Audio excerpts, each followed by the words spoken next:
Sometimes the people we sacrifice everything for are the ones who push us off the edge. For 11 years, I gave up my life to raise the granddaughter who never saw me as a mother.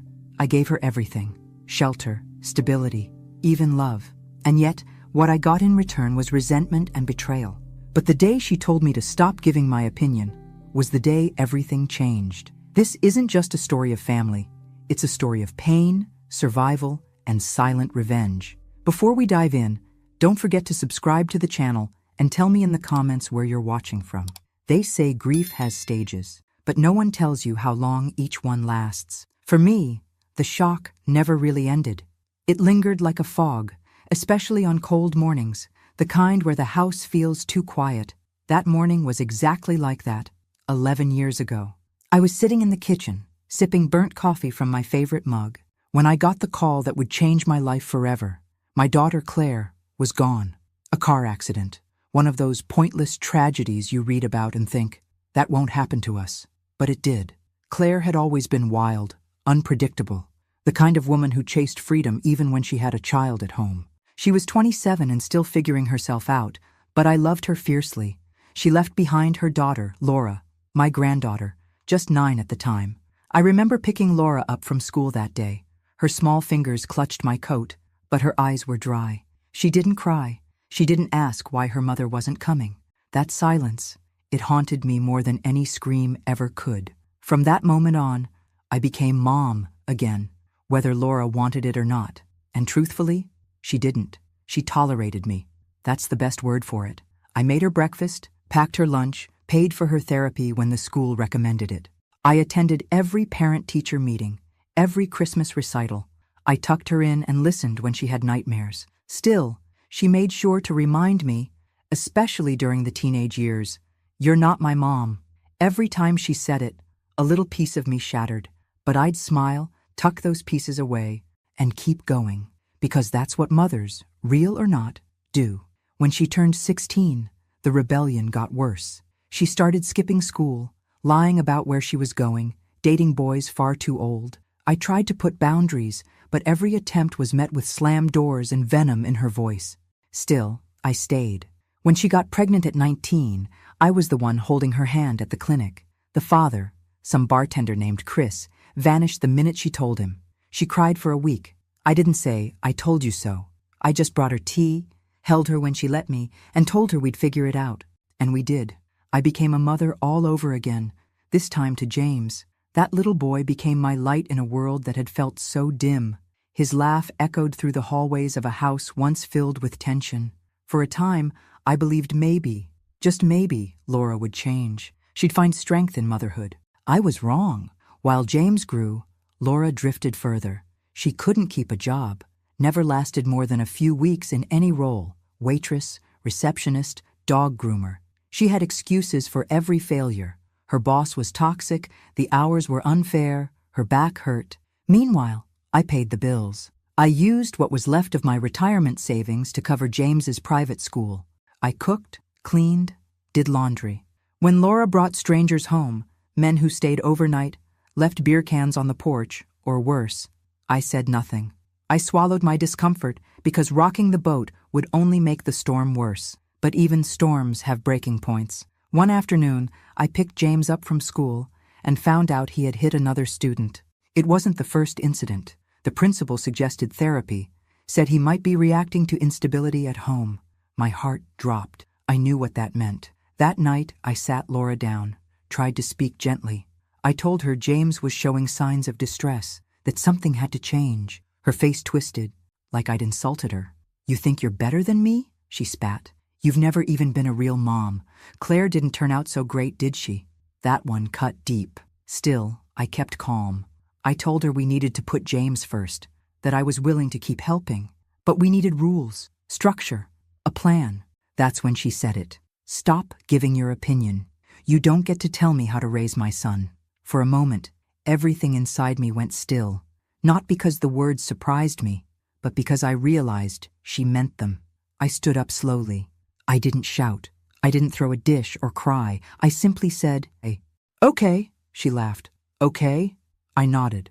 "I won't say another word about how you raised James, but starting now, I'm done funding your lifestyle.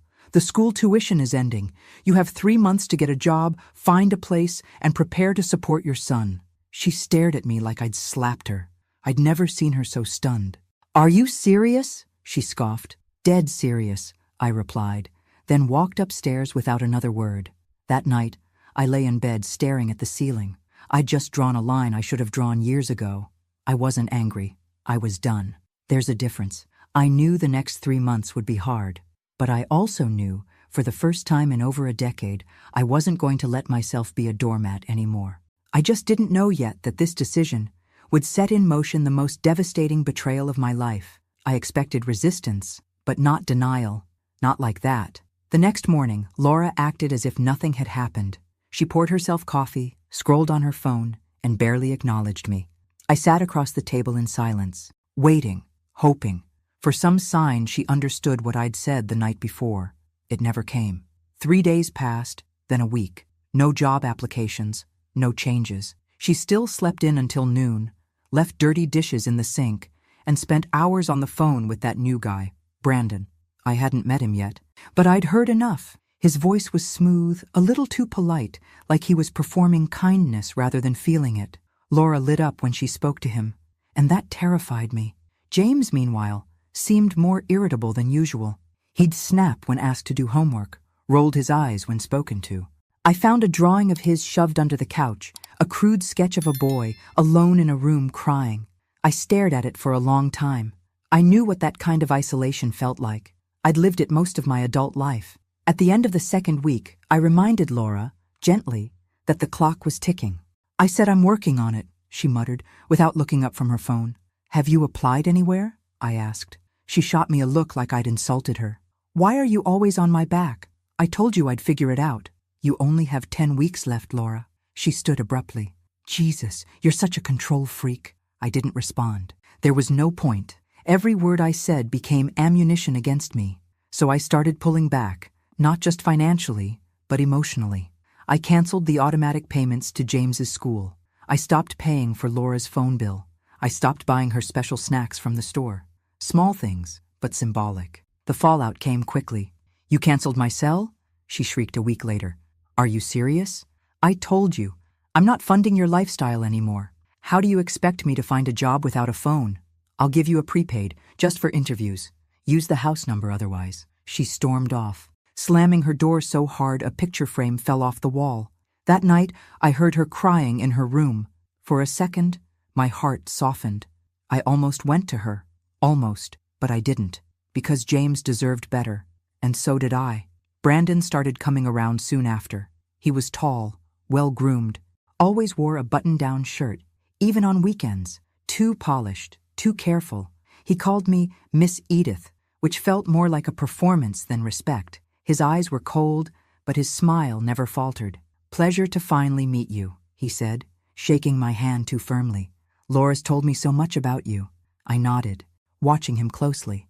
Likewise, they whispered in corners when they thought I wasn't listening. James clammed up whenever Brandon was around, his posture shrinking. One night, I heard them arguing in the driveway. Brandon's voice low and hard, Laura's trembling. Later she came in, eyes red. I didn't ask. I wanted to, but I didn't. I kept my promise. No opinions. Still, I started locking my bedroom door at night. As the weeks passed, the house grew heavier. Like the air was thicker, the walls closer. Laura wasn't applying to jobs. She wasn't trying. She was waiting me out, convinced I'd cave like always. But I didn't. Instead, I found peace in small routines. I took James to the park. I cleaned out the attic. I started writing again, little essays, journal entries, bits of poems I hadn't touched since Claire died. For the first time in years, I wasn't just surviving. I was reclaiming. Then, with 3 weeks left on the clock, Laura changed. She woke up early, cleaned the kitchen, made pancakes, real ones, not the frozen kind. She even apologized for being distant and asked if we could talk more. "I know I've been a mess," she said one morning, eyes glassy. "But I want to fix things. I want to be better. For James. For you." I didn't trust it. Not entirely. But I wanted to. The next day, she sat beside me on the couch and pulled out her phone. "Brandon's cousin owns a little place in Mexico. A bed and breakfast. He said we can go stay there for a few days. Just us. No stress, no pressure. I thought, maybe we could take a trip, clear the air. I blinked, stunned. A trip? Yeah, just us two. Like a reset. I want you to see how serious I am about changing. Everything in me screamed to say no, but there was something in her voice, maybe guilt, maybe desperation, that tugged at my chest. I agreed, hesitantly. I told her I'd think about it. That night, I found her crying quietly in the hallway, thinking I was asleep. It was the first time in years I saw a glimpse of the little girl I once raised, the one who used to sleep with a nightlight and ask me to read her goodnight moon 3 times in a row. And for a moment, I let myself believe we could find our way back. I just didn't know, not yet, that the trip wasn't a reset. It was a setup. The days leading up to the trip were unusually calm. Laura was different. She was up early, making breakfast before I even came downstairs. She helped James with homework, asked me about my day, even folded laundry without being asked. Every once in a while, she'd pause in the middle of a conversation and look at me, really look at me, as if trying to reach back into some long-forgotten memory of who we were before everything fell apart. I wanted to believe in that change. Brandon didn't come around as much during those days. Laura said he was working on arrangements for the trip, calling his cousin in Mexico, coordinating everything. I stayed quiet, observant. I wasn't ready to let my guard down, but the facade was convincing, too convincing. The morning we were supposed to leave, Laura seemed nervous. She double-checked our passports, repacked her bag twice, asked me if I felt okay, like she was walking on eggshells but smiling through it. At the airport, Brandon was waiting to see us off. He hugged Laura longer than necessary, whispered something in her ear that made her nod quickly, eyes wide. Then he turned to me and said, "Have a great time, Miss Edith. You deserve it." Something about the way he said that unsettled me. I didn't sleep much on the flight. My body never fully relaxed, and when we landed, I felt an ache I couldn't name, something between dread and instinct. The so-called pousada wasn't what I expected.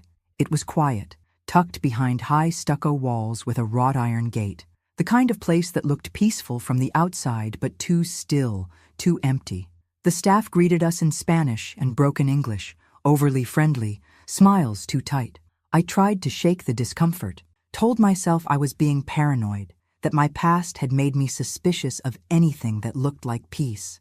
Laura kept smiling. They said we can relax here, disconnect, no stress. She wasn't wrong about the disconnect. They took our phones, something about limited reception and safety protocol. I hesitated, but Laura assured me she'd asked for it, so we're not tempted to check email or get distracted. Something didn't sit right. Later that evening, I asked to walk outside the property, stretch my legs. They said no. "For your safety," the man at the front desk said with a smile that didn't reach his eyes. Laura brushed it off. "Just rules, Grandma. Probably local crime or something." By the second day, they asked me to attend a wellness consultation. I assumed it was part of the retreat experience. When I got there, the woman behind the desk pulled out a file with my name on it. That was the first real red flag. The folder had my birth certificate, medical records I didn't recognize, and a signed form, allegedly from me, requesting voluntary admittance for psychological care. I stared at it, heart pounding.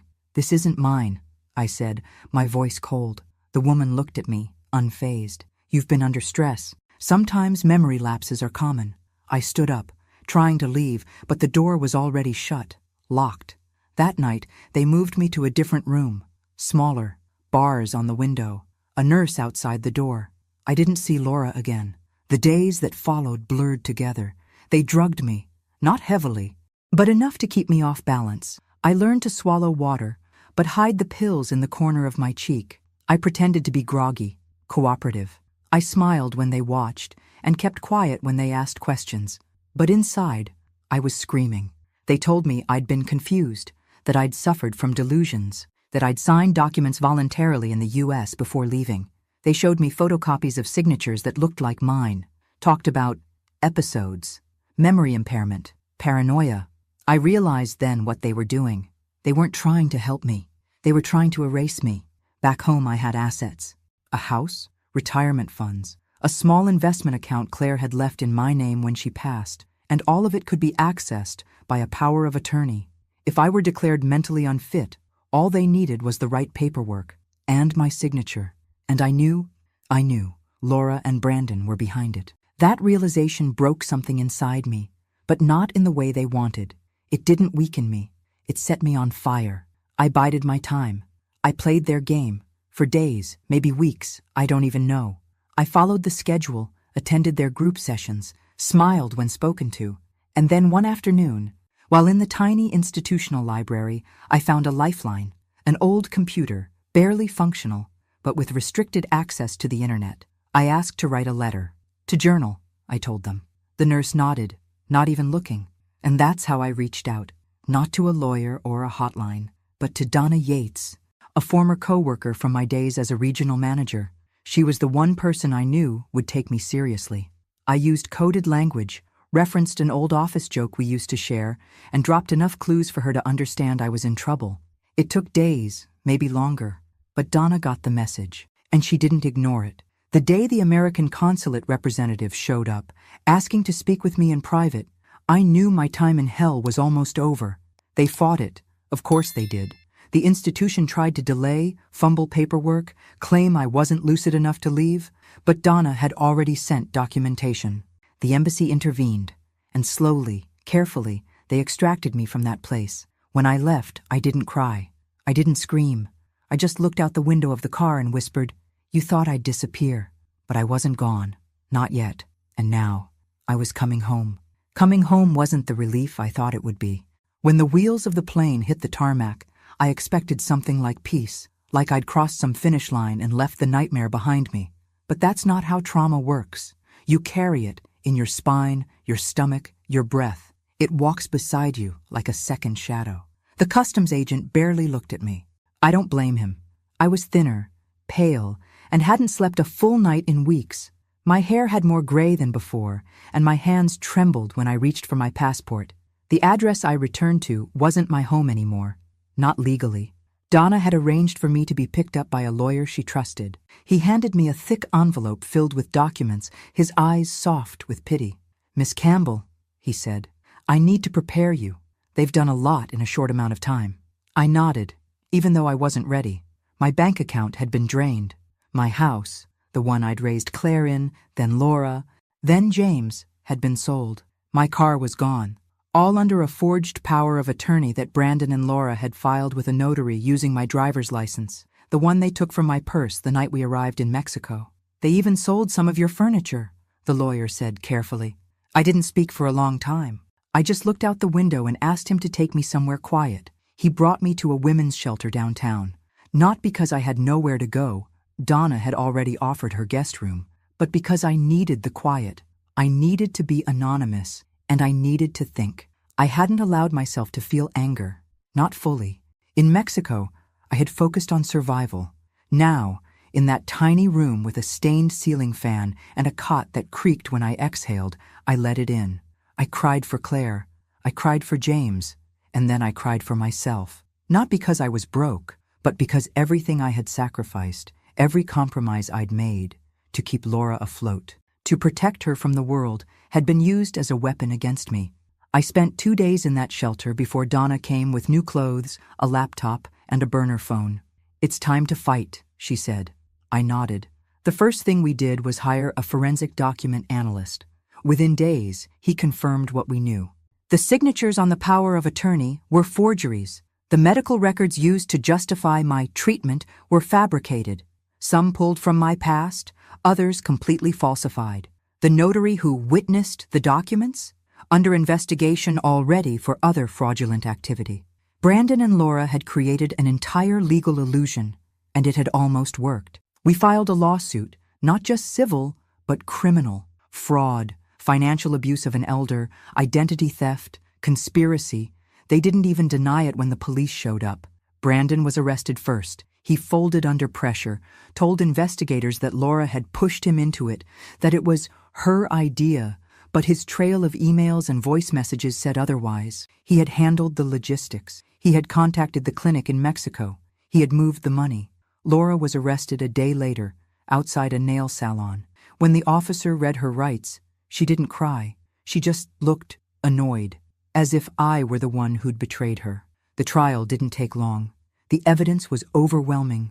Wire transfers, notarized lies, Even voice recordings Donna had helped me recover from old voicemails Laura left on the home line. They were both sentenced, not just for the financial crimes, but for unlawful confinement. The fact that I had been held against my will in another country added weight to the charges. Laura got 5 years with a possibility of parole after 3. Brandon got 7. And James? James had been staying with a temporary foster family while the case unfolded.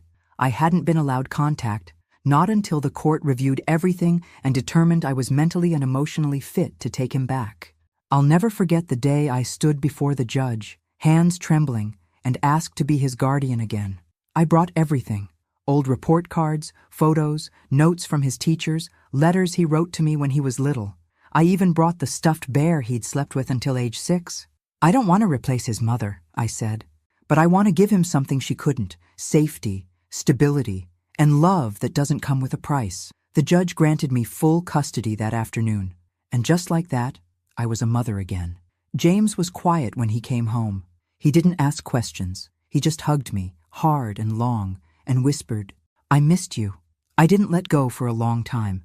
We started fresh, in a smaller house in a different part of town. I bought secondhand furniture, clipped coupons, learned to stretch $1 the way I hadn't done in decades. It didn't matter, because I had him. Every morning, he'd sit across from me at the kitchen table, the same table where Laura once sat, eyes cold, and smile through a mouthful of cereal. And every night, I tucked him in with the same words I'd once whispered to Claire. "I'm here. I've got you.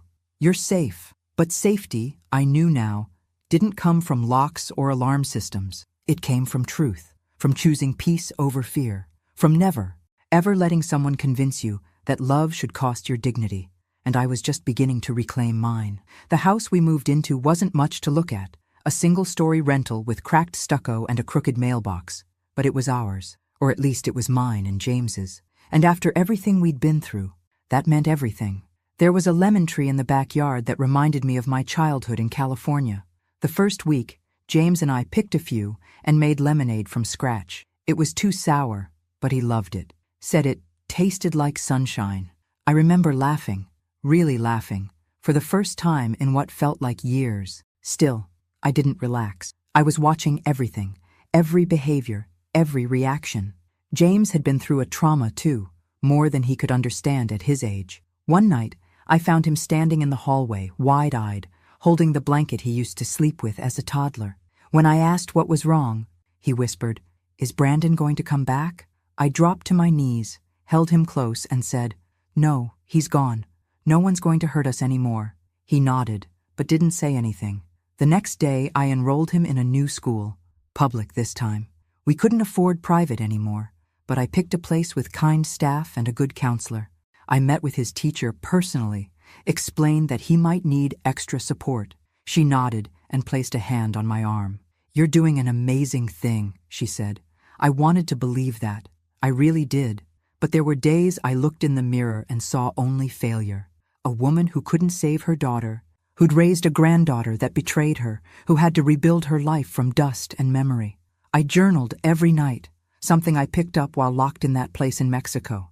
It helped me organize the mess, remind myself I was still here. Then one morning, something happened that shook me. I was cleaning out old boxes from the storage unit, the last of my things that Donna had managed to salvage before Laura and Brandon sold off the rest, when I found a sealed envelope with Claire's handwriting on it. I stared at it for 10 full minutes before I opened it. The paper was yellowed, creased in 4 neat folds. I recognized the floral stationery. It had come from a set I gave her for her 21st birthday. It wasn't a long letter, but it was enough to crack me open. She wrote it just a few months before her death. She never mailed it. Maybe she meant to. Maybe she changed her mind. I'll never know. In it, she confessed that Laura wasn't planned, something I already knew, but the truth was harder. She had considered giving Laura up, said she'd felt overwhelmed, alone, unsure of what kind of mother she could be. "I was never strong like you, Mom," she wrote. "And Laura knows. She feels it. That distance. I see it in her eyes, and I don't know how to fix it." She went on to say that she always knew I'd step in if something happened, that I was more of a mother to Laura than she had ever been. I just hope one day she sees that. I folded the letter and held it to my chest. It didn't make the betrayal easier to swallow, but it gave it shape, gave her shape. Claire, the daughter who always seemed to drift away from me, but somehow still knew how deeply I loved her. And Laura, she had inherited more than just Claire's eyes. She had inherited her pain, her confusion, the legacy of women who never quite learned how to receive love without destroying it. Maybe that was my fault. Maybe I hadn't been enough. Or maybe I had tried too hard to be everything, and in doing so, left no room for her to become herself. That night, I placed the letter in the drawer beside my bed. I didn't show it to James. Not yet. He was doing better. He was drawing again, talking more, asking questions like, "Do you think Mom will ever come back?" And "Did she love me?" I answered with honesty and care. "She loved you in the way she knew how," I told him. "But sometimes people have their own pain that gets in the way. It doesn't mean it was your fault. It never was." He nodded slowly, and I watched something in his shoulders soften. We were healing, slowly, like old wounds learning not to ache with the weather. Still, part of me couldn't let go. Laura was still in prison. I hadn't written to her, hadn't answered the one letter she sent, an apology full of vague remorse and a request for updates on James. I kept it in the same drawer as Claire's letter. Some nights, I'd lie in bed and wonder what kind of woman Laura might have been, if things had been different, if Claire had lived, if I had been tougher, softer, if love had been enough. But those were questions that didn't change anything. What I knew now was this. I had survived betrayal. I had survived exile. And I had walked through the fire, not with rage, but with resolve. Laura may have tried to erase me, but I was here, and I wasn't done yet. Time passed in strange ways after the trial. Some weeks felt like a blur.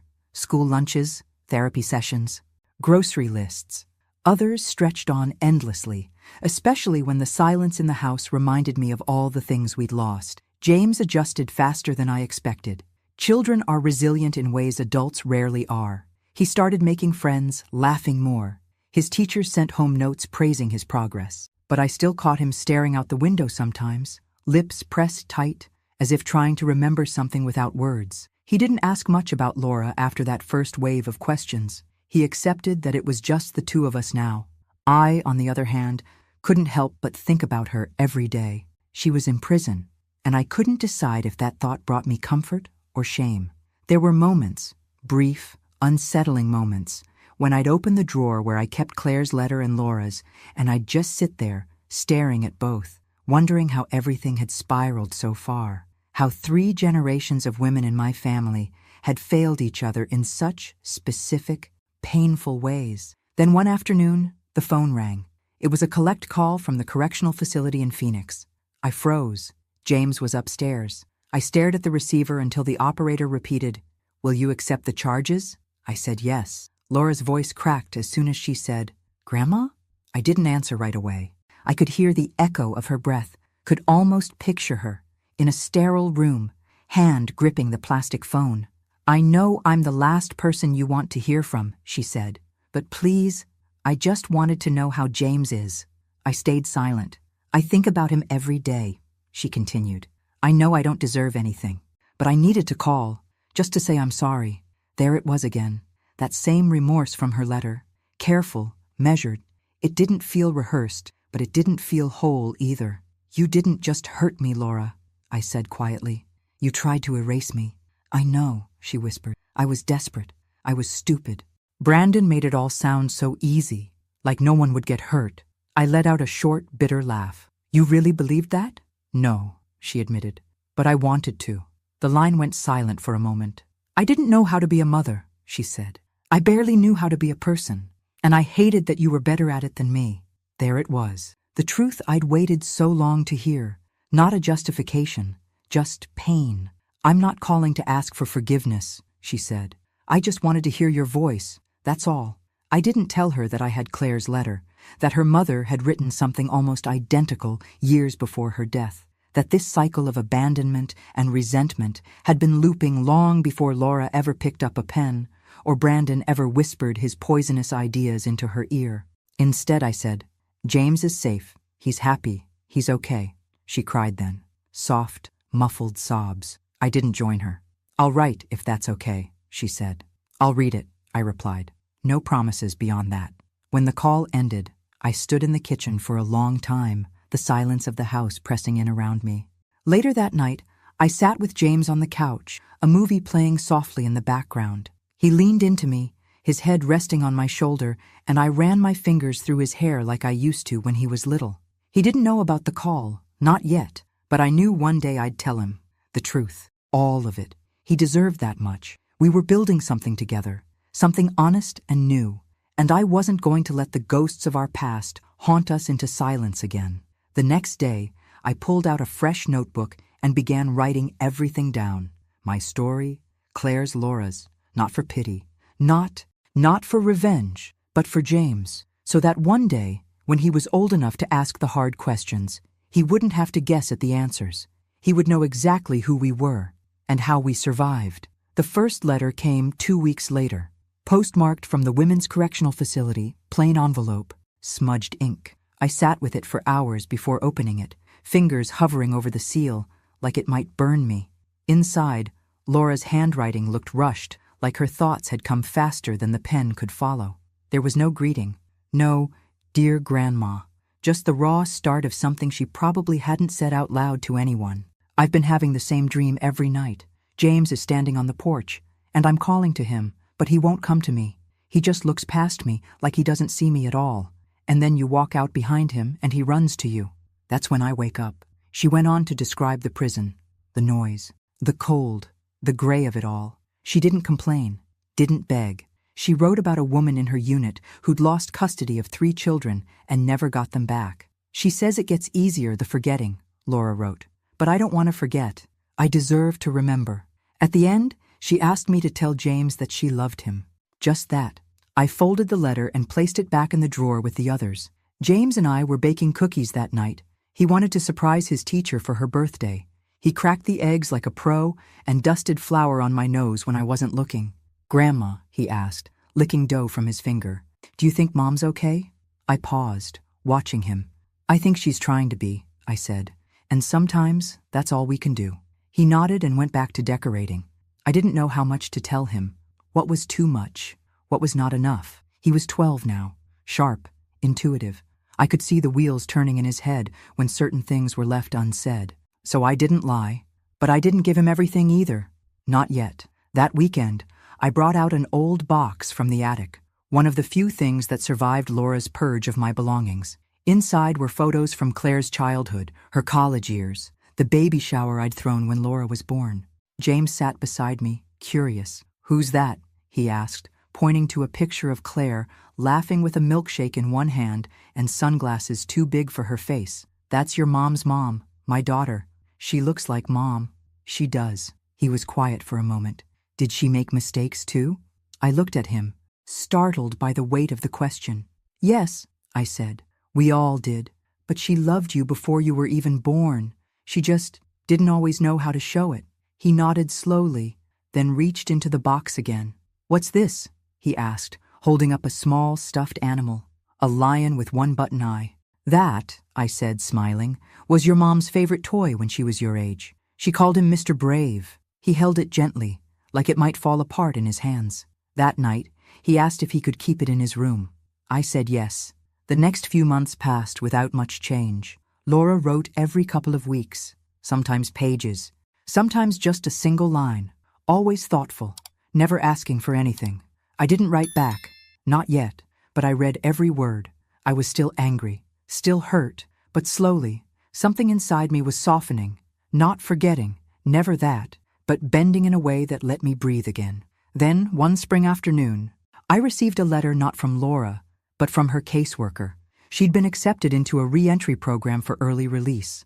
With good behavior, counseling, and completion of her vocational training, she'd be eligible for parole in 6 months. I sat with that news like it was a stone in my lap. Could I face her again? Could James? Would she walk through the door and expect forgiveness? A family dinner?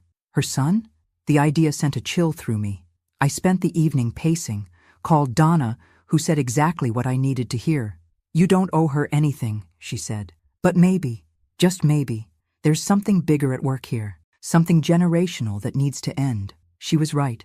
I pulled out my journal that night and wrote a single sentence at the top of the page. "I am the last woman in this line who will carry this pain." And then I started writing the hardest letter of my life, to Laura, not for reconciliation, not for peace, but to set the terms, the boundaries, and maybe, just maybe, the beginning of something new. I didn't sleep the night I mailed the letter. It wasn't long, just 3 pages, handwritten. The first was truth, my truth, not sugar-coated. I told Laura how deeply she had wounded me, that her betrayal wasn't just financial, it was emotional, ancestral. She had dragged the weight of our family's generational silence into a whole new darkness, and she had done it with her eyes wide open. The second page was history. I told her about Claire's letter, the one she never sent, the daughter who feared she couldn't love enough, who knew that one day I would be the one left holding the mess. And the third page, that was the future. I told her James was doing well, that he was growing into a young man with a soft heart and sharp eyes. I told her he was asking questions and that I was answering them, honestly, gently, with care. I told her that I wasn't promising forgiveness. That I hadn't forgotten, but I was willing to talk, if, and only if, she understood that this time it would be on my terms. 2 weeks passed, then 3, then one Tuesday morning, while James was at school and I was folding laundry, the phone rang. It was her caseworker. "She received your letter," the woman said. She cried. She started attending trauma-focused therapy sessions in the facility. She's working through it. I swallowed hard. Has she asked to see me? No. She said she doesn't want to push. She's waiting for you. That stopped me cold. Because for the first time in years, Laura wasn't demanding anything. She wasn't manipulating or pleading. She was waiting. And that was new. Over the next months, we exchanged letters, carefully, cautiously. There were no declarations of love, no sudden breakthroughs, but there was honesty. There were memories, sometimes shared, sometimes corrected, sometimes mourned. She told me about her cellmate, a woman who taught her how to knit. She told me she'd started volunteering in the prison library, helping women write resumes. She said she had read Claire's letter 10 times and kept it tucked in her Bible. I told her about James's art project, the one where he painted a family tree and asked if he should include her. I told her I said yes, because no matter what she'd done, she was still his mother. And then, one day, the call came. "Edith," the caseworker said, "Laura's been granted early release." I felt the air leave my lungs. She's eligible for the re-entry program in 6 weeks. She'll live in transitional housing, have a job placement and weekly counseling. It's structured, supervised. I nodded, even though the woman couldn't see me. "I'm not ready to see her," I said. "That's okay. I need time." "That's okay, too." James noticed my quiet that night. We were sitting on the porch, him with a book, me with a blanket over my legs, the spring air still holding a chill. "Is it Mom?" he asked. I looked at him, surprised. He shrugged. "You get that face when you think about her." I smiled sadly. "She's getting out soon." He didn't react right away. "Will I see her?" "That's up to you." He was quiet for a long time. Then he said something I'll never forget. I want to know if she's sorry, like really sorry, not just sorry I got caught." I nodded. "That's fair." He looked up at me. "Will you protect me if she's not?" My throat tightened. "Always." 6 weeks passed. I didn't go to pick her up. The re-entry center handled that. She didn't ask me to come. We'd agreed, slowly, silently, to move forward one conversation at a time. The first time we saw each other again wasn't some dramatic reunion. It was a supervised visit at a neutral office. She walked in wearing plain jeans, a gray sweater, her hair longer, darker than before. Her eyes, those sharp, restless eyes, were quieter now. She didn't try to hug me. She just sat down across from me and said, "Thank you for giving me this chance." I looked at her, this grown woman who had once been a screaming teenager, then a distant mother, then a stranger, and I said, "I didn't do it for you." She nodded. "I know.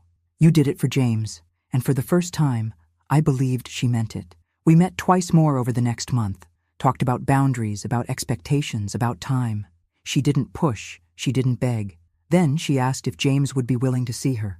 I told her I'd ask. When I brought it up to him, he sat with it for a few days. He didn't rush, and when he finally said yes, I could tell it was something he'd decided on his own. I set the meeting at the same neutral location. Laura arrived early. She looked nervous. James walked in, shoulders tense, hands fidgeting in his pockets. She stood when she saw him, but didn't move. "Hi," she said. her voice cracking. "Hi," he replied, his face unreadable. "I'm sorry," she whispered. He nodded. Then he pulled something from his backpack, a drawing he'd made. It was a tree, just like the one from his school project. But this time it had roots, deep, tangled, messy roots, and 3 figures standing at the base. A boy, a woman, and another woman, a little apart, but still there. James pointed. "That's you," he said. "Not perfect, but still part of it." Laura cried, and I didn't stop her. Because healing, I realized, doesn't come all at once. It comes like a soft knock at a locked door. And this time, we were ready to open it. Just a crack. After that first meeting, things moved slowly, and that was exactly how I wanted it. Laura stayed in the transitional housing program.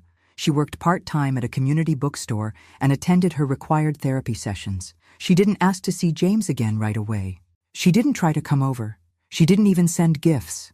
And for the first time in her life, she respected boundaries. Every now and then, she'd write a short letter to James, never more than a few lines. She never used the word mommy. She signed them simply as Laura. She told him about the books she was reading, the new skills she was learning, how proud she was of his art. James read every one of them, sometimes aloud, sometimes silently. He'd fold them neatly and keep them in a small tin box under his bed. One afternoon, he came home from school holding a clay sculpture he'd made, a rough, abstract piece that looked like a broken bowl. "It's supposed to represent forgiveness," he said, "like how something cracked can still be useful." I stared at the shape, at the fragile lines through the clay.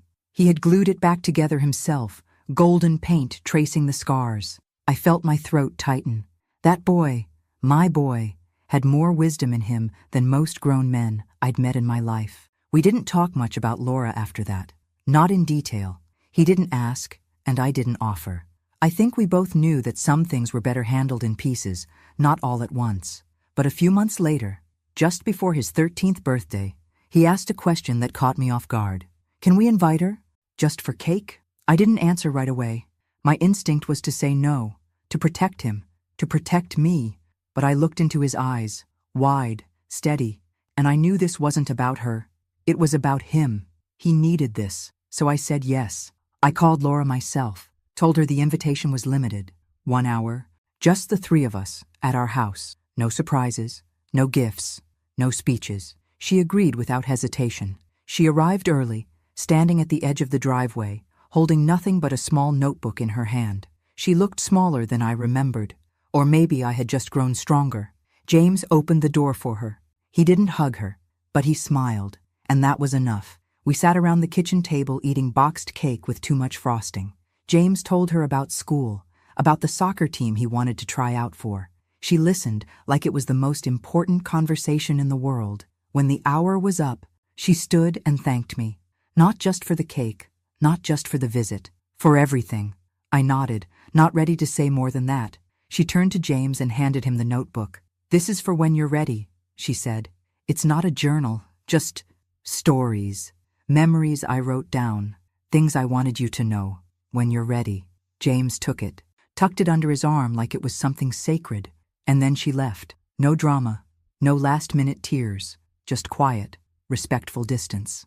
After she was gone, I watched James flip through the first few pages. He didn't say anything, just sat with it for a while. Later that evening, I found him in his room sketching. He looked up at me and said, "I think she's really trying." I sat beside him and ran a hand through his hair. "I think so too, but I still don't want her to live here. That's not going to happen." "Good," he said, going back to his drawing.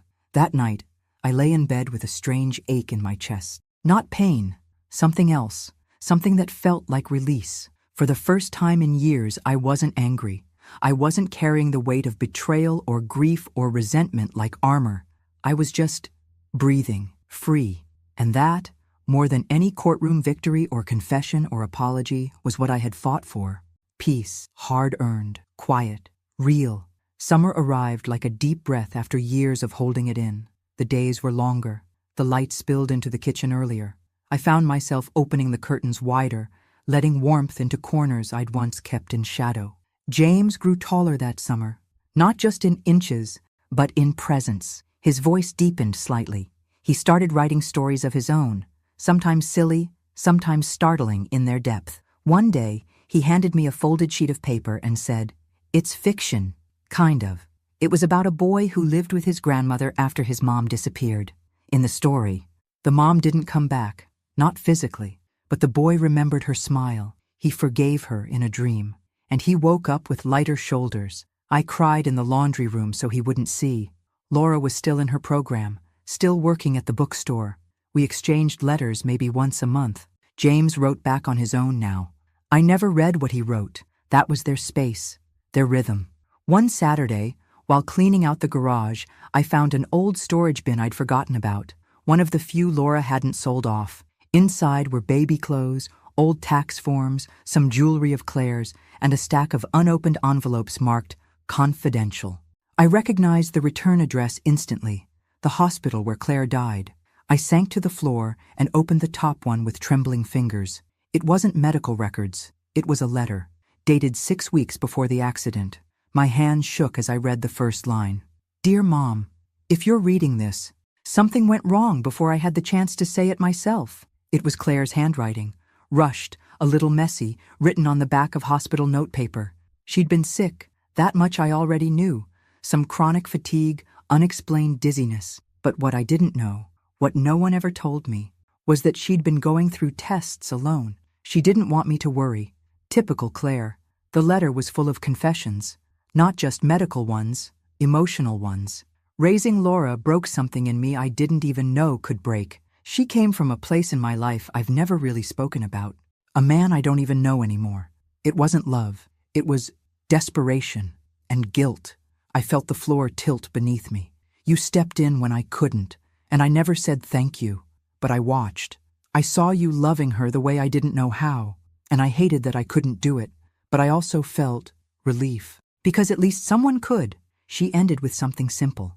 If I don't make it, and if she ever becomes a mother, please help her, even if she doesn't want it, even if she pushes you away. She doesn't know how to accept love, but you do, and maybe that will be enough. I read the letter 3 times. Then I folded it, pressed it against my chest, and wept in that dusty garage until the sky turned orange. For years I thought I had failed Claire, that I hadn't done enough, that I'd loved her too hard, or maybe not enough. But this was her reaching out across time, asking me for one last favor. And I had done it, clumsily, painfully, angrily, but I had done it. I'd saved Laura, not by force, not by rescue, but by holding the line, even when it nearly broke me. That night, I showed James the letter. He read it silently. Then he looked at me and said, "She was scared." "Yes," I said, "she was. Just like Mom?" I nodded. "Do you think I'll be scared too?" I took his hand and whispered, "We all are, but you won't face it alone." He nodded and tucked the letter back into its envelope. "I want to keep it," he said, and I let him, because some truths belong to the next generation. And Claire, for all her flaws, her mistakes, her secrets, had left behind the one thing that finally set me free. A reason, a purpose, a path out of the pain. 5 years. That's how long it had been since I stood in that courtroom, watching Laura in handcuffs, her eyes empty of remorse.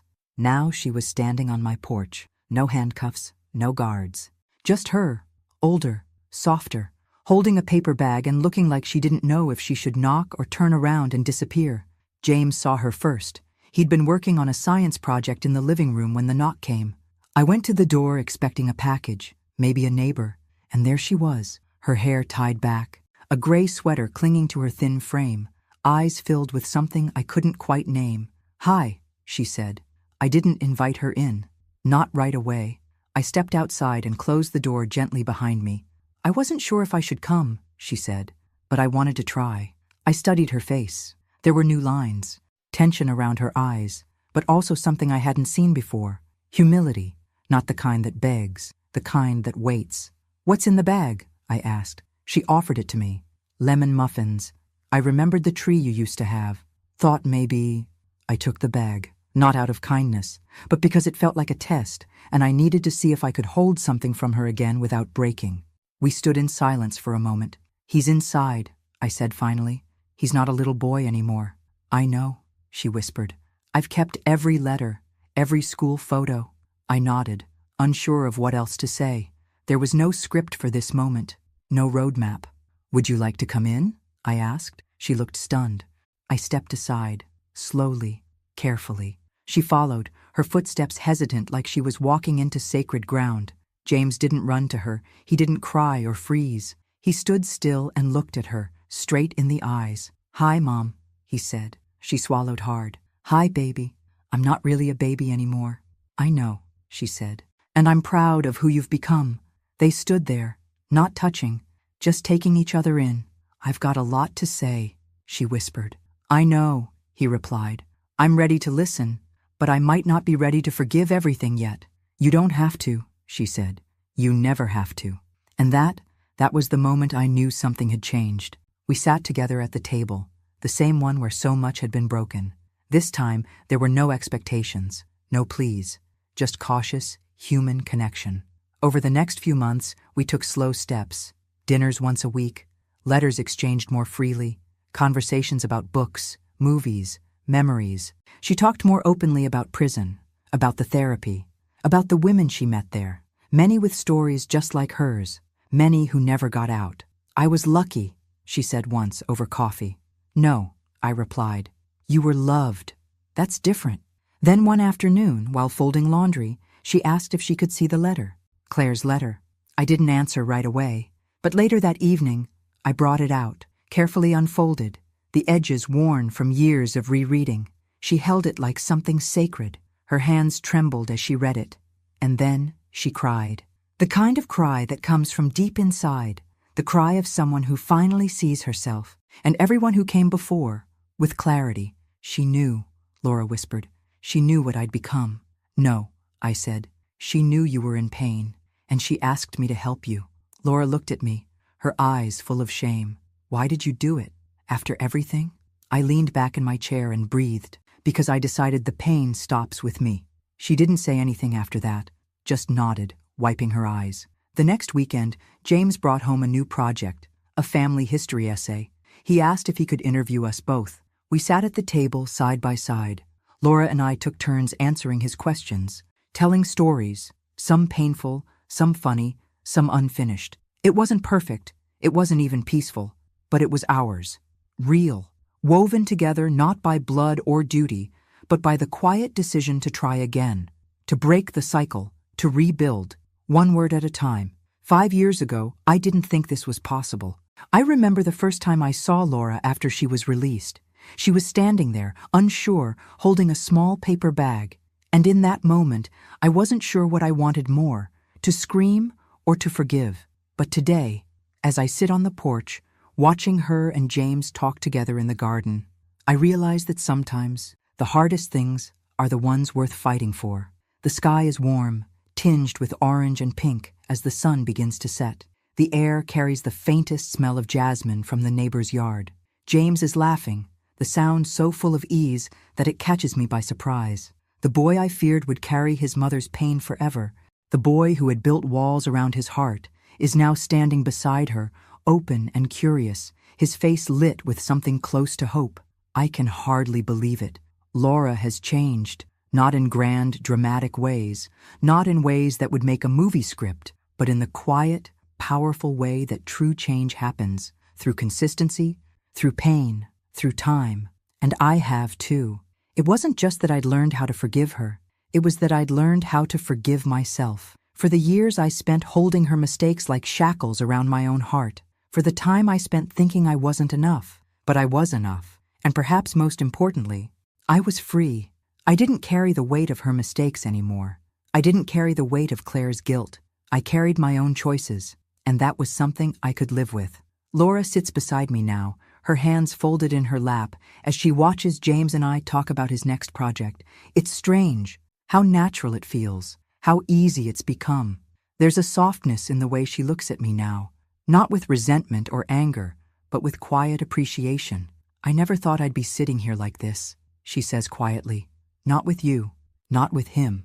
I glance at James, who's showing me a drawing of a tree he's been working on for school. "You're part of the roots now," he says, pointing to the trunk. "Maybe we both are," I say, my voice thick with emotion.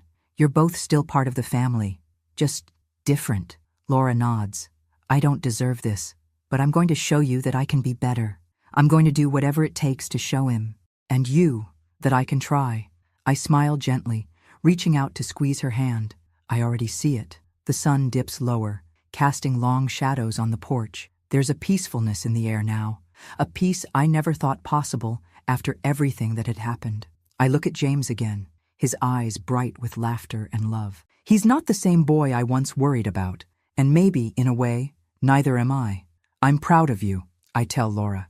"You've come a long way." She swallows hard, blinking away a tear.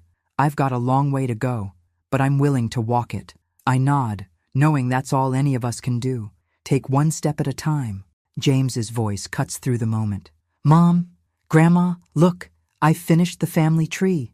Laura and I both stand, walking over to the table where he's spread out his project. The tree is drawn in vibrant colors, branches reaching wide, leaves filled with names. At the bottom, just beneath our names, is a single, bold line.